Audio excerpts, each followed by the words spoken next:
Hello guys, and welcome to another piano lesson. And so today I'll be talking on chord inversions and chord voicing. And so what is chord voicing? It's simply the arrangement of notes in a chord.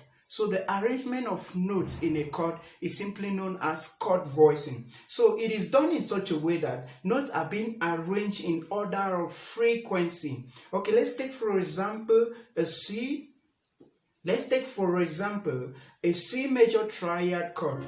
Okay, it is arranged in such a way that we have the notes here are C, E, and G.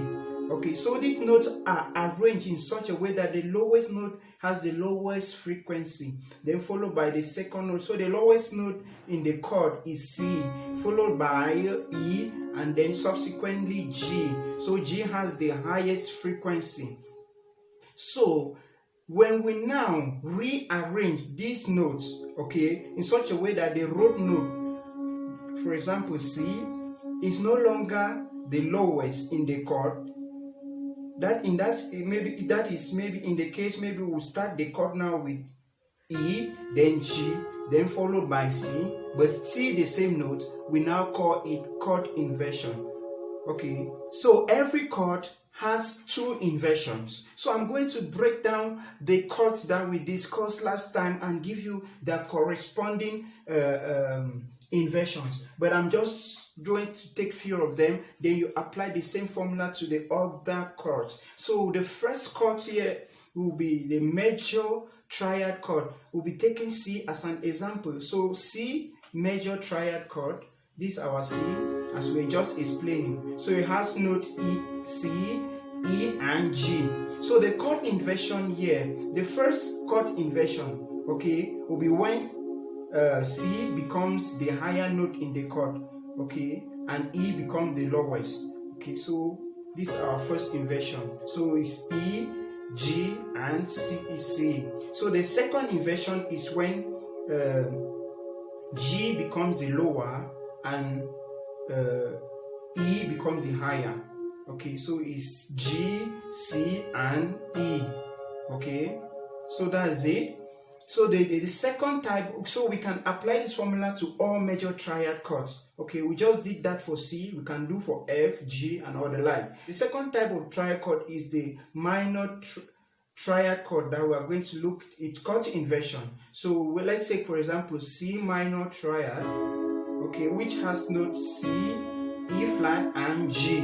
Okay, so the first chord inversion is when C will be the highest note in the chord. So now in that case we'll have E flat, G, and C.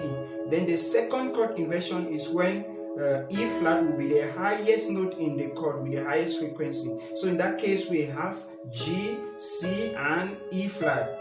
Okay, the third type of chords that we are going to be looking at inversion is the augmented triad chord. So this is, for example, C augmented. These are C augmented. So which has keys here? We have C, E, and G sharp. So the first chord inversion is when C becomes the highest note in the chord. In that case, we have chord. The first will be the first inversion will be E, G sharp, and C.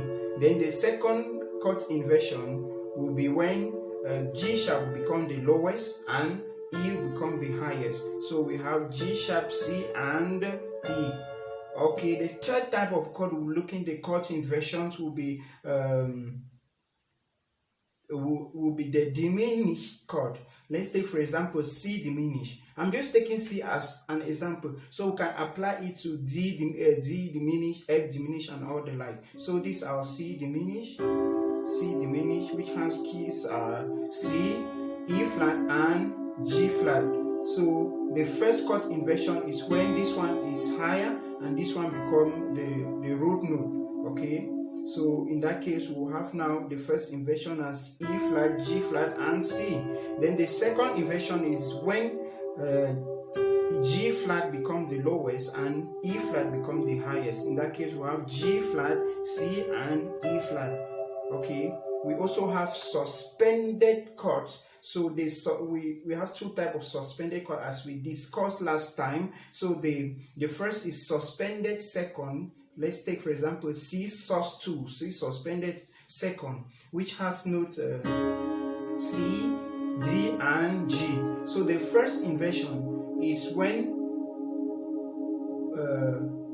D becomes the lowest and C becomes the highest. So in that case, we have D, G, and C. Then the second chord inversion for this chord is when this becomes the lowest and this becomes the highest note in the chord. So in that case, we have G, C, and D. Okay, we can apply it to other keys. Now we have the second type of suspended, which is the sus4 or suspended fourth. So it has notes C, F sharp, C, F, and G.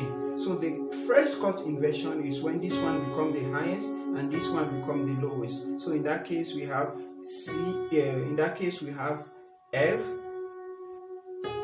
G, and C. So the second chord inversion now is when we alternate.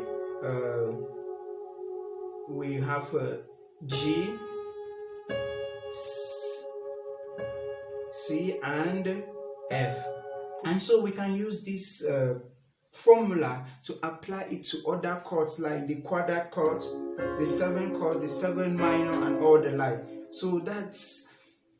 So what I just want you to understand the importance of the chords inversion. It actually makes your playing beautiful, because when you're playing piano and you base only on one chord without inverting, you will not have a sweet melody. But when you use your chord inversion, even in worship and praise, it becomes so beautiful. So that's the importance of chord inversion. When we start playing some songs, I will show you how to use these chord inversions. And yeah, thank you guys, and see you in our next lesson.